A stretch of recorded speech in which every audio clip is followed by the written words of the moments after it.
හිටපු පොලිස්පති දේශබන්දු තෙන්නකෝන් නීත්‍යානුකූල කටයුත්තක් කළේ නම් සැඟවී සිටීමේ කිසිදු අවශ්‍යතාවක් නොමැති බව නියෝජ්‍ය මහදන ආරක්ෂක අමාත්‍ය සුනිල් වටගත මහතා සඳහන් කරයි. මේ රටේ වර්ගටි 65,000 ගාණක් තුළ සැරිසරමින් දීර්ඝ කාලයක් සැඟවී සිටීමේ හැකියාවක් නොමැති බවද නියෝජ්‍ය අමාත්‍යවරයා මෙහිදී අවධාරණය කරයි.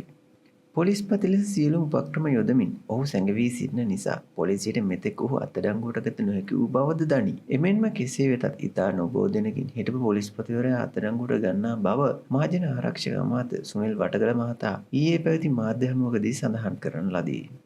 එමෙන්ම තම නිවසේ පියස්ස මත සූර්ය බල පද්ධති සවිකරගත් නිවාස හිමියන් ලක්ෂයකට අධික පිරිසක් දැඩි අවධානමකට ලක්ව ඇතැයි වාර්තා වේ.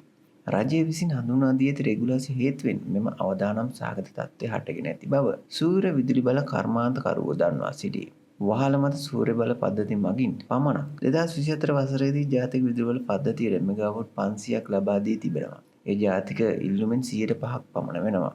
වහලය මත සූර්ය බල පද්ධති සවිකරගත් අයට කිලෝවොට් 500ට අඩු එක් ඒකකයක් සඳහා රුපියල් 27ක් බැගින්ද කිලෝවොට් 500ට වැඩි නම් එක් ඒකකයක් සඳහා රුපියල් 23 බැගින්ද ගෙවනු ලැබේ. නමුත් එම මුදලින් 30%ක් අඩු කිරීමට රජය කටයුතු කරන්න හදනවා. එවැනි තත්ත්වයක් යටතේ සූර්ය පද්ධති සමාගම් බිඳවැටීමට ලක් වෙනවා යයි සූර්ය කර්මාන්ත සංගමයේ සභාපති ජාවඩ් කමිල් මහතා සඳහන් කරයි.